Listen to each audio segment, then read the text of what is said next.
JGR.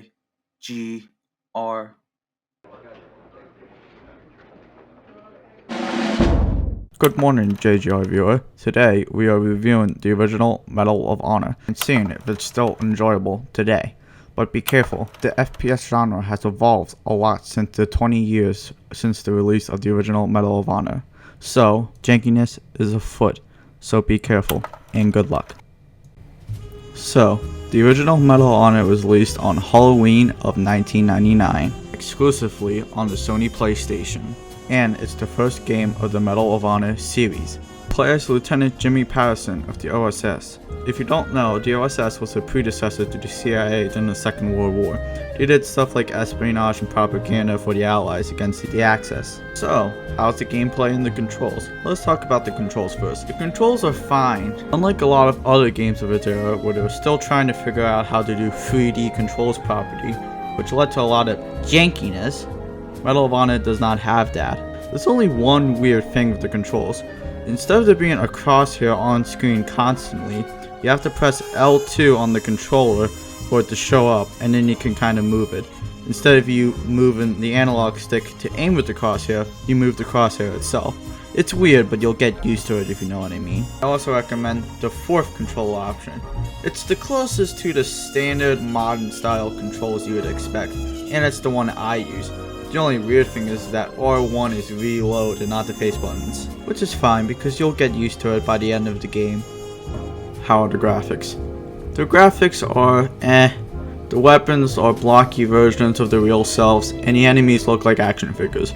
But you have to remember, this game was released for the PS1, and for the time, the graphics were pretty good, and that's fine by me. So, let's talk about the gameplay.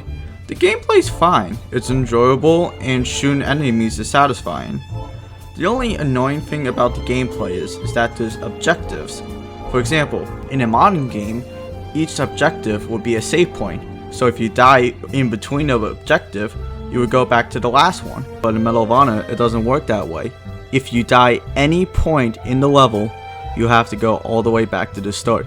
Which is frustrating because if you die right before you exit a level, you have to go all the way back, which is very rage-inducing. But it's fine once you get more cautious when you're going for the levels. Speaking of which, the levels. Levels give you basic information at the start with some paperwork. It's a couple sentences that give you the basic explanation of what you're doing, why you're there, and your objectives. It works very well to give you some immersion into the game, even before you get into one of the levels, which by me is really good game design. So, how are the levels?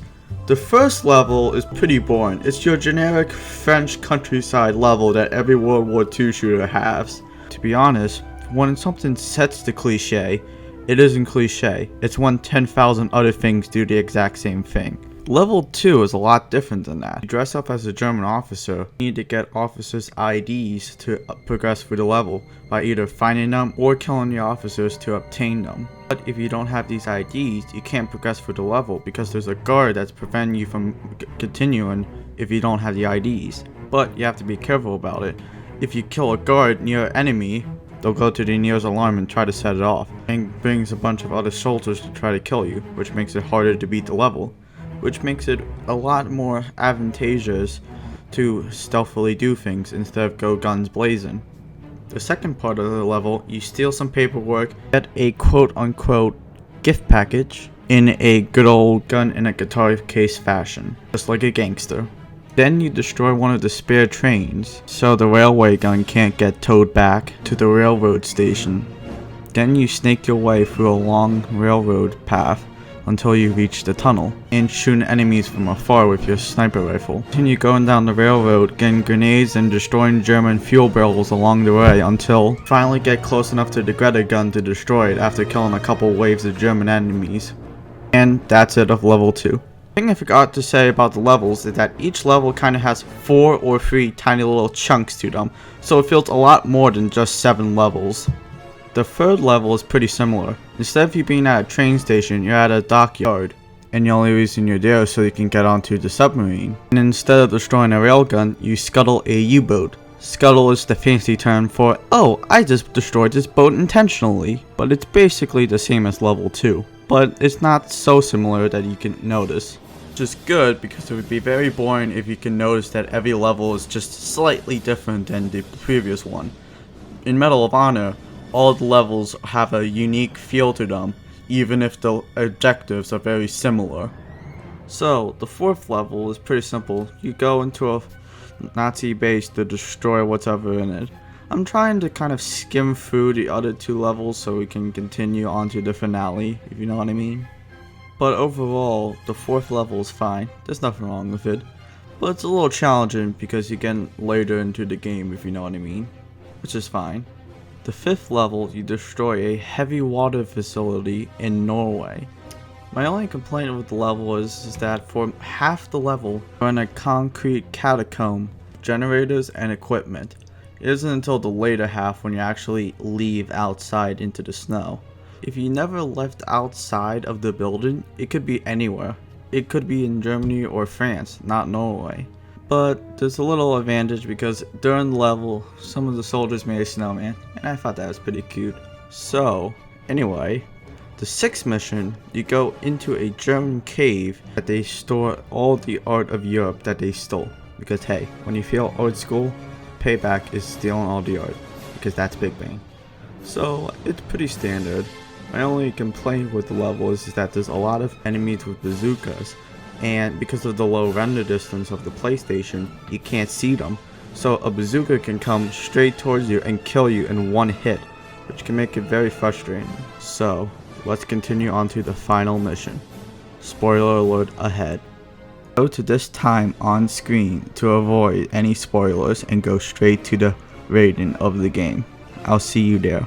But for the viewers who don't care about spoilers, we'll talk about the final level. So, the final level. The final level, you'll go into Germany for one last time to steal all the information of the V2 rocket. Basically, you'll steal target list, how V2 rockets are made, and other information that will be vital for the USA to recreate V2 rockets. So, the ending. The ending is the most epic thing I've seen. You walk up to the V2 rocket ready to launch. You hijack the controls and you see it launch up into the air while the rocket scientists have nothing else to do but watch, seeing it crash back down on them. Ending is so epic. But to be fair, this is only the second episode of Joe's Game Reviews, so expect more epic endings to come along in the future. So, let's talk about the Raiden. The Raiden of the original Medal of Honor is... drumroll please... a 9 out of 10. A game with minor quirks but can still be enjoyed in modern times. So, I hope you enjoyed this video. Subscribe and like Joe's Game Reviews, and bye. Bye.